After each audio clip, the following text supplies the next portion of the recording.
سیمایز رادیوی محلی ستاسو غږ ستاسو رادیو خبرونه گزارشات تبصرې موسیقي زدهکړه تفریح او ډرامې په سیمایز رادیو کې از طریق شبکه تنین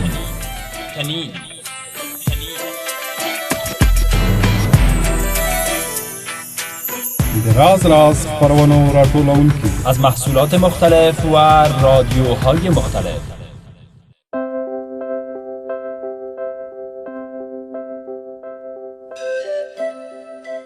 شنوندگان عزیز سلام بر شما. به امید موفقیت و کامگاری شما عزیزان اینک میپردازیم به برنامه این هفته من. البته موضوعی مورد بحث در این برنامه چنین است: اعتیاد، مواد مخدر و اسرار. باید یادآور شد که این برنامه به ابتکار بنیاد فرهنگ و جامعه مدنی و به گردآوری انجمن مشارکت ملی افغانستان تهیه و تولید می‌گردد.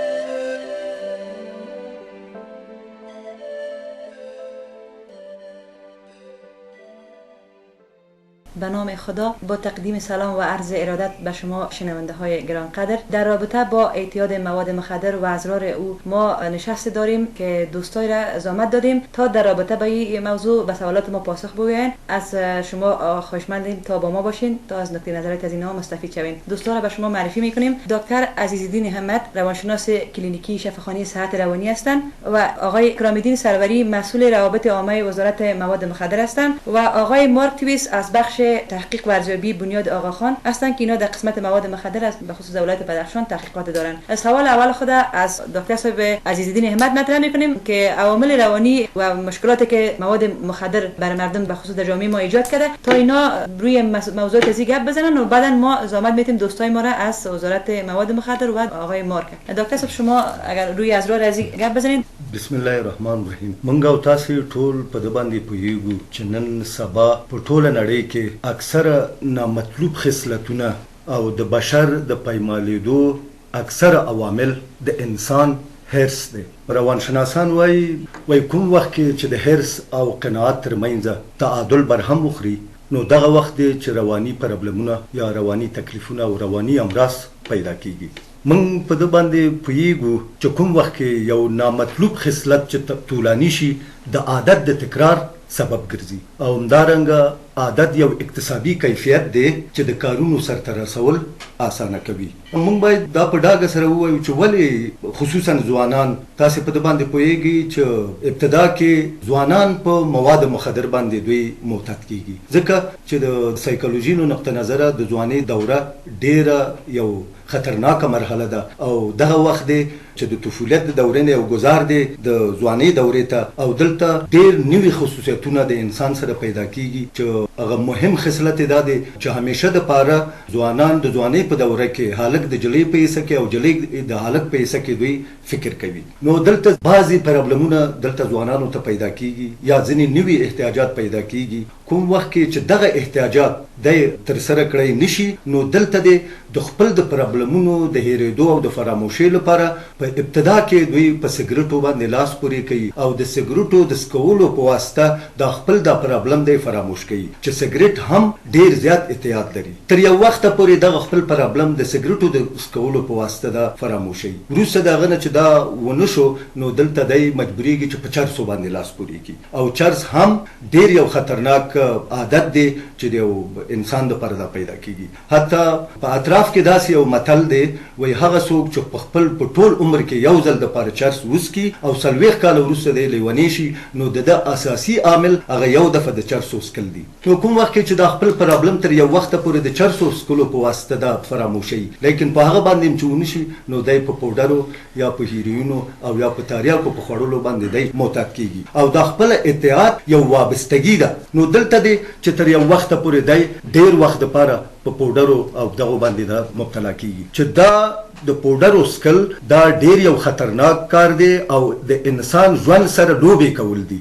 من ګورو د صحت رواني په شفاخانه کې همیشه د پاره د زمنګ هغه معتادین خصوصا چې په ایرونو او په پودرو باندې دوی مبتلا دي دوی د اوږدو مهاجرتونو په واسطه چې دوی د ایران ته تللی یا نور کوم همسایه هیوادونو ته تللی نو دلته چې دوی راشي نو زمنګ اکثره مریضان دوی په دغه پودرو باندې دوی مبتلا کیږي او دلته موږ تداوی کوو. تشکر دکتر صاحب. آقای مارک شما علل اعتیاد در صورت شما تحقیق کردین علل اعتیاد به خصوص در ولایت بدخشان روی چی عوامل میدانید؟ If you want to understand the causes of addiction in Badakhshan, you need to understand the geography and the history of the area. به خاطر درک علت اعتیاد باید جغرافیا و همچنین تاریخچه محل باید بدانیم اول. What do I mean by the geography and history? In terms of the geography, we all know that Badakhshan is in a very isolated area of Afghanistan with other nation states bounding it. از لحاظ جغرافی اگر فکر کنیم بدخشان یک ولایت بسیار دور افتاده افغانستان است که در مجاورت سایر کشورهای همسایه افغانستان قرار دارد. And in particular the districts where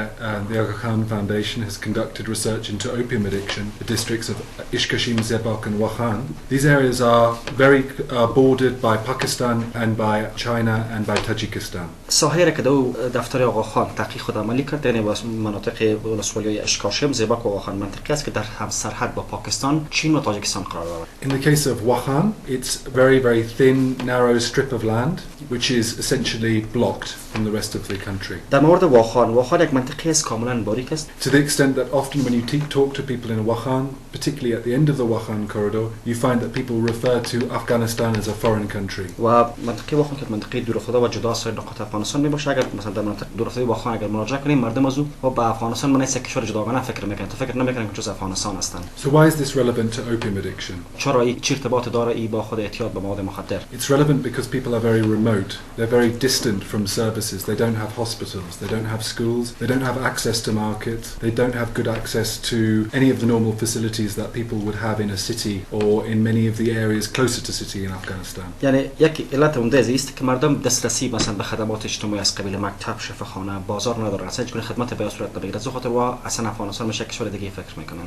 This is meant in the case of these districts that people often haven't had access to any medicines, healthcare facilities. و مسئله بسیار مهمی است که در این مناطق اصلا مردم دسترسی به خدمات صحی ندارن. So if they've been suffering from pain or any other medical condition, the only actual drug that they've been able to access is opium. یعنی در صورت کدام مشکل صحی داشته باشن، درد یا هر پرابلم دیگه یگانه دوایی که در دسترسی قرار داره تریاک است، چیز دیگه نیست. In the case of history, I talked about geography. In terms of history, the area of particularly Wakhan has been an important area through which opium was traded into China up to 200 years ago.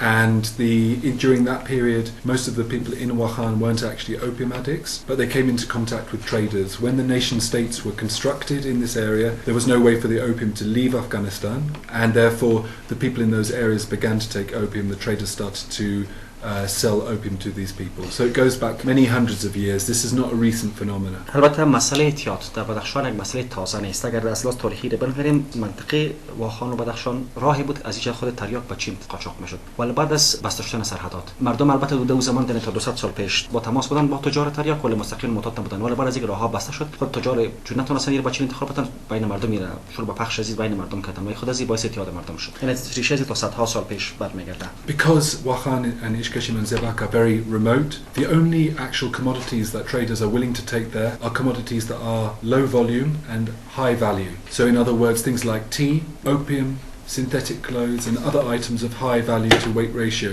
are traded up there, which means that the people there don't get fruit or vegetables or other things that are good for them, but they get commodities which tend to be bad for them. چون خود واخان یک منطقه دور افتاده است، یعنی انتقال مواد به تجار در اینجا بسیار پرمنفعت نیست، غیر از اینکه یک مواد بسیار مقدارش کم و قیمت بسیار داشته باشه. به خاطر تریاک، چای، مثلا یگان لباسای تجملی، یگان چیزهایی است که در اونجا مقدارش کم است ولی فروش خوبتر میشه. یعنی از خاطر یا ترجیح دادن که در اون منطقه تریاک انتقال بدن. یعنی مردم در اونجا مثلا غذا یا سبزیجات انتقال دادن نمیشه، بخاطر گران تمام میشه. یگان چیزی که بهشون برده میشه این چیزاست. خب دو عامل عمده شکل که عدم دسترسی به خدمات اجتماعی و یک کم همین علت تجارتیش بود. شاید عامل دیگه خود کوچک دیگه هم داشته باشه که از بس از این میز بیرون است. شما سطح اعتیاد تا کدام اندازه دیدین؟ چند فیصد مردم در معتاد شده بودن؟ Organizations like the United Nations Drug Control Program have been trying to do this for many years. They find it very difficult to estimate because you're always asking human being, and because this is a taboo subject that people feel uncomfortable talking about, it's always based on estimates. But we feel that probably a conservative estimate would be around 15% opium addiction amongst male addicts, amongst male adults, female adults and children. There's an extremely high level of opium addiction amongst infants and children as well. But we also feel that although there's probably around 15 to 20% addiction, probably all people in these areas take opium for therapeutic purposes, for medicinal purposes, for recreational purposes, and sometimes they take it to get high on an occasional basis. So it's not as simple as just quoting an addiction figure. تخمین از یک کار مشکل است، به خاطر که خب قبلا برنامه مبارزه مواد مخدر ملل متحد نیز در این زمینه تحقیقات داشت، ولی چون خود این موضوع یک موضوع بسیار حساس است، برابر مردم ندرتاً در این مورد صحبت میکنن، مشکل است که آدم یک تخمین دقیق بگه. این طوال تحقیقات صورت گرفته بر اساس تخمین استوار بده. قسمی که دیده میشه بین 15 تا 20% مردم از مردا و زنای جوان به این معتاد هستند و البته باید بگیم که سطح اعتیاد در بین اطفال نیز بسیار بلند است. یعنی البته باید هم ذکر کرد که مردم تنها تریاک به خاطر تداوی نمیگیرن، بلکه تداوی تداوی به خاطر مشکلات صحی که دارن، به خاطر اینکه مثلا بعضی اوقات در محافل خوشی خود یا بعضی اوقات به خاطر رفع مشکلات که دارن از تریاک استفاده میکنن. If I could just add quickly, many babies are born addicts and infants start their lives as addicts. So this is an extremely high incidence, obviously again very difficult to measure. و یک موضوع دیگه که مشارکت کردن، اکثر اطفال معتاد تولد میشن چون پدر و مادرشون میگیرن مواد مخدرات. اکثر اطفال معتاد تولد میشن و به این معنی است که برای بسیار مشکل است که دوباره بتونن نشر از رهایی بیافتن. تشکر. متاسف که بسیار دردناک است شنیدن این مسائل. ما اینجا نماینده وزارت مواد مخدر داریم. ما بین هموطنان عزیز سوال است که از ایجاد وزارت مواد مخدر استفاده از او فعلا که وزارت شما نو تاسیس است، البته می پلانای استراتژیکی که دارین با آنچه که از این میزان بعضی معلومات از جو سمینارها و مجالس دارین، شما به شکل مقدماتی روی پلانای استراتژیتون بگوین که از کدام ابعاد میتونین در این قسمت‌ها شما تصمیم اتخاذ کنین. پلمړي قدم کې باید زه وایم چې د مخدره موادو د وزارت مسؤلیت او کارونه چي دي د نشي توکو پر ضد مبارزې وزارت د پالیسي او ستراتیژي جوړول او د مخدره موادو پر ضد د فعالیتونو د بررسۍ نظارت او د هماهنګۍ دنده په غاړه لري. د دغه وزارت د جوړیدنه تر اوسه پورې هغه فعالیتونه چې موږ تر سره کړي دي زه غواړم چې په لنډ ډول باندې تاسو ته وړاندې کړم. په لومړي قدم کې د نشي توکو پر ضد ریاست تر لاندې د کابینې یوه فرعي غونډه چې د نشي توکو پر ضد د مبارزې په لار کې د تصمیم نیونکې کمیټې په حیث باندې عمل کوي منځته راغلې ده او همدارنګه یو مشورتي ګروپ چې دا د زیدخلو وزارتونو او د نړیوالې ټولنې د نمایندګانو په شمول باندې په میاشت کې یو ځل ترسره کیږي جوړ شوی دی او همدارنګه د 1440 کال لپاره تطبیقي پلان جوړ شوی او د رئیس صاحب دولت لخوا دا منظور شوی دی او اوس فعلا د هغوی تطبیق چې د مختلفو وزارتونو لخوا چې د نشي توکو پر ضد په مبارزه کې دوی دخیل دي تطبیقیږي او همدارنګه یوه ګډه بودیجه چې مشترکه بودیجه د مخدره موادو د مبارزې په موخې جوړه شوې ده هغه د دغې فرعي کمیټې لخوا منظور شوې ده او په دې کې مختلف بسپنه ورکوونکي هیوادونه لکه د امریکې متحده ایالات، د برطانیې هیواد او نورو نړیوالو سازمانونو چې د مخدره موادو پر ضد باندې مبارزه کوي دوی وعدې کړي دي او غواړي چې په دغې بودیجې کې خپلې مرستې د افغانستان سره وکړي او همدارنګه د مخدره موادو د له منځه وړلو پروګرام یا د تریاکو د کښت د له منځه وړلو برنامه چې ده هغه په ډېرو ولایتونو کې اوس روانه ده او د دې په خاطر باندې چې دولت یو دقیق ارقام ولري چې څومره مخدره مواد له منځه تللي دي 15 ټیمه چې 110 تنو ته تعداد رسیږي او په دغو ټیمونو کې د وزارت زراعت متخصصین چې هغوی په جی پی ایس کې تربیت لیدلی دی او ټریننګ یې لیدلی دی او ورسره د وزارت داخلي محافظین د هیواد مختلف ولایتونو ته اعزام شوي دي چې تر څو د هغه فصلونه چې منځه تللي دي د هغوی ارقام یا رقم د وزارت او د دولت په لاس کې قرار ورکړي. د افغانستان د دولت ملي ستراتیژي چې هغه یوه 10 کلنه ستراتیژي وه هغې کې بعضې تعدیلات راځي او اوس فعلا د مخدره موادو وزارت په هغوی باندې کار کوي تر څو هغه نهایي کړي او د تطبیق وړ یې بیا وګرځوي. همدارنګه د مخدره موادو د وزارت تشکیل د هغه مرجو ته یا هغه مربوطه اورګانونو ته چې هغوی نهایی کوي او منظوروي هغوی ته لیږل شوی دی او د مخدره موادو د وزارت بودیجه د افغانستان دولت په سطح باندې د منظوري لپاره د مالی وزارت څخه خلاصه شوې ده او اوس به د افغانستان د دولت د وزرا و کابینه نه منظوریږي. تشکر. یک سوال دیگه خود از دکتر صاحب مطرح میکنیم. شما گفتید ما در مریضای بستر داریم در داخل خانه صحت روانی. عواملش شما مهاجرت و فقر اقتصادی گپ گفتین. دیگه برای تاثیرات روانی از برای اجتماع بر خانواده اگر خلاصه بگوین. ما این گپ خود باز تکرار میکنم که ما مریض ما که ما دفعه میره ما بستر نمیکنم، سوشال ورکرها داریم. یک هفته سوشال ورکرها کار میکنم رایشان و روز به روز می اندازه مواد سرازی کم میکنیم. روز آخر و زیر بستر میکنیم. ما یک قصه براتون بکنم.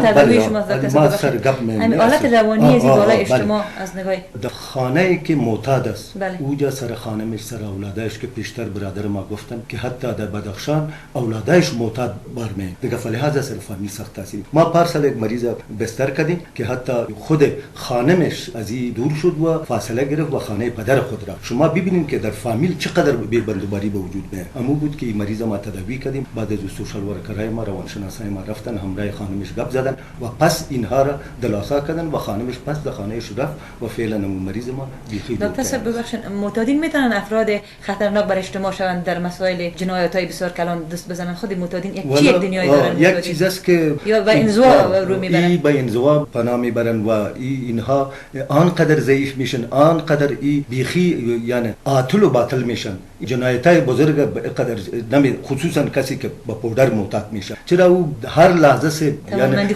توانمندی خود بیخی از دست میده، یعنی نینجان است یعنی با موضوعات کلان. تشکر دکتر صاحب. یک سوال از آقای مارک داریم که خودتان با تحقیقات کردین یعنی تاثیرات این مواد مخدر بر اجتماع بر جامعه به اون محیطی که به خصوص شما دیدین چی عوامل منفی داشته برای اون محیطی که شما وجود تحقیق کردین؟ It's probably important to start with the fact that the average addict in these areas spends around the equivalent of 150 to 200 Afghanis per day on their opium addiction.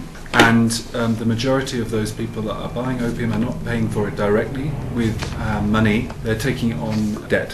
They're taking loans. معتادینی که در منطقه هستن حداقل بین 150 تا 200 افغانی را در هر روز به خاطر خرید مواد مخدر تریاک مصرف میکنن که البته اکثرشون هم مستقیما پول نمیپردازن بلکه به شکل قرض ایره میگیرن. And the level of interest for opium is extremely high. On average for a 6-month period if you're paying for it with Afghanis it's 100% interest. سطح سود هم بسیار زیاد است. از قرضی که به خاطر مواد مخدر میشن در طول 6 ماه 100% بر خود مقدار پول سود میآید. But in the case of more valuable assets like livestock, it can go up to 1000%. و در مورد مواشی اگر بوره هدف قرار بدیم تقریبا 1000% سطح قیمتش اضافه میشه.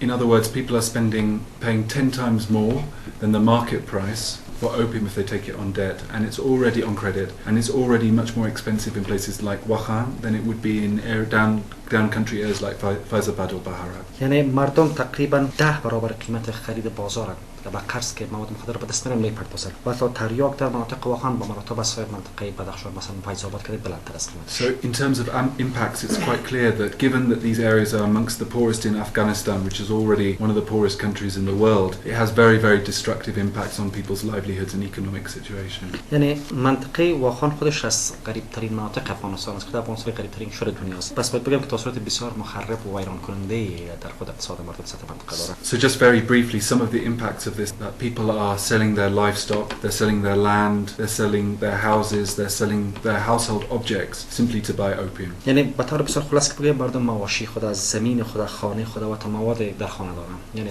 فرنیچر همه چیزا میفروشن تا صرف مواد مخدر به دست بیارن. Around 20% of the land in these areas is owned by traders that trade opium from who live outside of the area. یعنی 20% تمام زمین‌های منطقه به دست قاچاقبرا قرار دارند. در اختیار قاچاقبرا قرار دارند و خودشون در بیرون از منطقه زندگی میکنن. People are often forced to sell their daughters.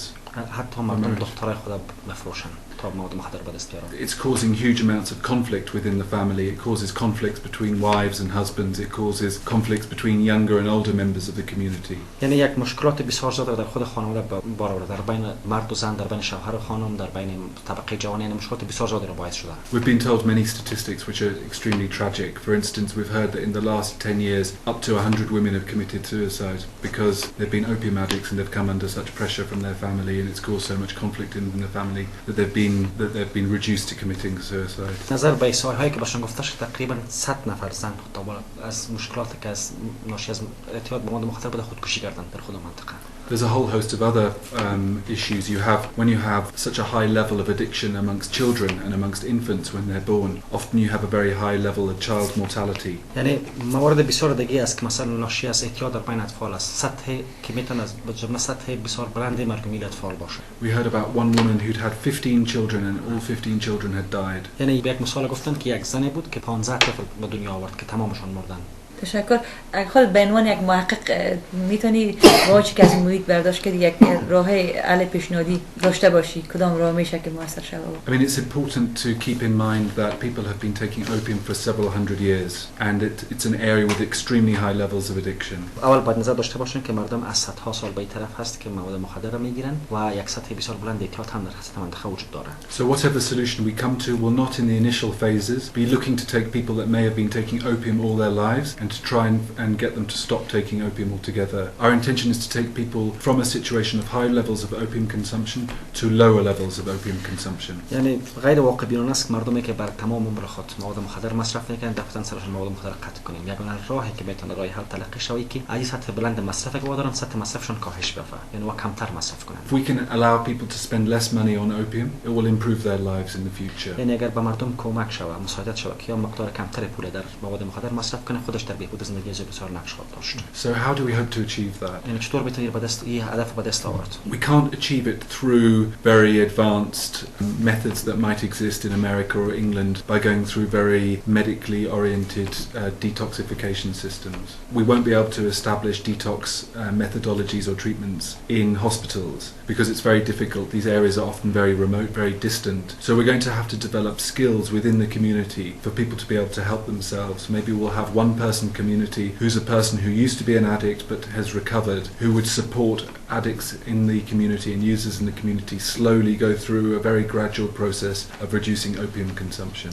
یعنی نمیتوان با شیوه‌هایی که در غرب مثلا در آمریکا و بریتانیا معمول است یعنی شیوه‌های بسیار پیچیده تداوی است در شفاخانه‌ها ایره حل کرد بخاطر که منطقه بسیار دوردست است و عملاً غیر ممکن است. صرف به نظر مارک که با تعلیم دادن مردم آموزش شدن مردم مثلا آموزش مهارت‌ها به مردم مخصوصاً به کسایی که معتاد بودن و دوباره بهبود یافتن به شکل تدریجی یک نمونه را در جامعه ایجاد کرد تا مردم با دیدن این نمونه خود به خود تلقین شوند و بعد از اعتیاد جلوگیری کنند. In other words, it has to be owned by the community, not by the outside agency. The communities themselves have to want to do something about it, and the solution has to be owned by the community. یعنی ابتکار باید از خودمون جامعه باشه، از خود مردم باشه، نه از طرف بیرونی. این میتونه راه حل مهم باشه. Just to add, just very quickly, part of the reason why people are taking opium in these areas is because they're cold and because they're sick, and they don't have access to healthcare facilities from outside. So part of what AKDN might want to do or is proposing to do is to try and deal with all the issues and all the causes of opium addiction. So for instance, to try and ensure that people have enough food, to try and ensure that people have better access to healthcare facilities and so forth, to make sure that people have better access to warm housing so that they're not encouraged to take opium to keep themselves warm. یعنی علت که مردم مواد مخدر مصرف کنند که علت صحی هست و دوم مسئله سردی هست. دفتری که دین در نظر داره که تا با عوامل اعتیاد مبارزه کنه یعنی با فراهم آوردن مثلا غذا، خدمات صحی و تامین گرما به مردم یعنی عواملی که ممکن باعث رجوع مردم به طرف اعتیاد تریاق شود این از بین ببره تا خود مردم به طرف اعتیاد رو نبیارن. تشکر آقای مارک. امیدوار هستم مسئولین مربوط به خصوص وزارت مواد مخدر که آقای سروری اینجا تشریف دارن یا داشته خود از زمینه داشته باشن و پیش از اینکه شما می‌خواستین چیزی بگین آقای سروری یک موضوع من می‌خواستم از شما بپرسم که در رابطه با این مسائلی که آقای مارک گفتن و نماینده شفاخانه صحت روانی وزارت مواد مخدر میتونه که پلانای خود جنبی عملی ببخشه از بودجه که بهش داده میشه کارهای خود با وزارت جوانا با این جوها با شفاخانه ها هماهنگ بسازه پلانای استراتژی بعدی اگر دارن شما در این مورد فکر شده؟ زه خو باید په لومړي قدم کې دا ووایم چې مخکې د وزارت د تشکیل څخه موږ عمومي ریاست درلوده چې د نشي توکو پر ضد د مبارزې عمومي ریاست او د هغې ریاست په تشکیل کې موږ یوه څانګه لرله چې د تقاضا د کموالي د کاهش تقاضا یا د معتادینو د تداوي او د اعتیاد د کموالي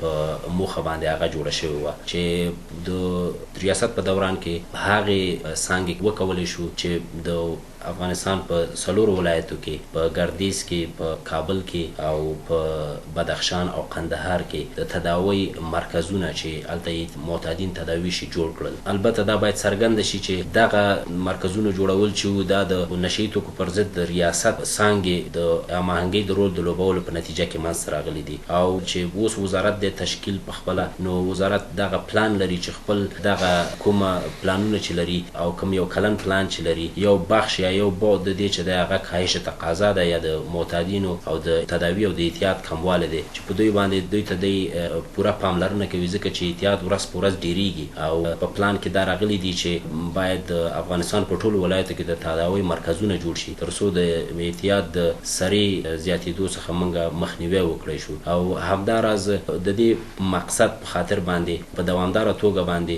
د نشهیي توکو پر ضد د مبارزې پر ضد وزارت د مختلفو قشرونو د جامعې نه خلک دوی مالیزیا، اندونیسیا، سریلانکا، هندوستان او نور هیوادونو ته استولی دي تر څو د اعتیاد د کموالي په خاطر باندې دوی هلته ټرین شي، وروزل شي او دوی هغه کومې دندې چې لري د هغوی له لارې نه دوی وکولی شي چې خلکو ته آګاهي ورکړي او د مخدره موادو د استعمال د اضرارو څخه خبر کړي. او لکه څنګه چې تاسو په خپل سوال کې ذکر وکړ، دغه کومه بودیجه چې دا د مخدره موادو د مبارزې په موخې باندې منځته راغلې ده، دغه بودیجه په ټول بودونو د مبارزې باندې فوکس کوي او یو بود چې دی هغه اعتیاد دی. نو دا واضح خبره ده چې زموږ وزارت پلان لري او دغه پلانونه به تطبیقوي او اعتیاد د کموالي په خاطر باندې به دوی ټینګ ګامونه اخلي. تشکر آقای سروری. در اخیر یک سوال از دکتر صاحب به عنوان یک شخصیت اجتماعی یک سوال مطرح می‌سازیم. میشه که شما در پلیس تداوی میکنین در شفاخانه‌تان یا در اجتماع راههای را پیشنهاد چه مثلا راههای از راه ریزی از طریق مثلا که بودین ما مغایرت داره و بعضی مسائل دیگه در پلی از او راههای شما میشه که جستجو شود یا پیشنهاد شود یا تبلیغ شود که دولت هم متوجه ازی باشه که در پلیس و دهقان و مردم بیشتر از این متضرر هم نشن در پلیس که معتاد هستن. شما به عنوان یک شخصیت اجتماعی این موضوع میتونین. بله تشکر. بهترین راه میست که جلوگیری از ضرر کردن مواد باید جلوگیری باید دولت کنه. مثلا شما چی پیشنهاد میدین؟ ما می پیشنهاد میکنم که ما میتور شنیدیم که تقریبا 7.5 میلیون دلار امسال بودجه در قسمت مواد مخدر داره. باید اینجا همراه دهقانا باید کمک شود و برای دهقانا اینطور تخمه را باید چه شود، مثلا بعضی تخمه است که او را کش کنند و خود دولت باید او را باز خریداری کنه با یک قیمت نسبت به بازار، نسبت به مارکت باید یا بالا خریداری باید بکنن. و دیگه باید از طریق مولایای مسجد، خصوصا از طریق ستر محکمه، از راه ریزی از نقطه نظر دین اسلام باید برای مردم تبلیغ شود، چرا مردم شریف ما کل مسلمان هستند و گپای مولا نسبت به دیگه روشن فکره و چیز در اطراف بسیار زیاد رول داره. یا باید تبلیغ کنن در روزهای جمعه در مسجد، گپای مولایا را زیادتر مردم تشکر. با وجودی که بحث در این مورد دلچسب است و یک تعداد واقعیت‌های تلخ به خصوص آقای مارکتیویست بر ما گفتن، اما ما با امید ازی که به خصوص وزارت مواد مخدر از پلان‌های طرح‌های عملی داده باشن، در یک نشست دیگه که با اینا داشته باشیم، یک احصایه و ارقام دقیق با ما داده باشن. یک بار دیگه از اشتراک آقای مارک و دکتر صاحب اشرف خانه صحت روانی، دکتر صاحب همت و آقای سروری تشکر می‌کنیم.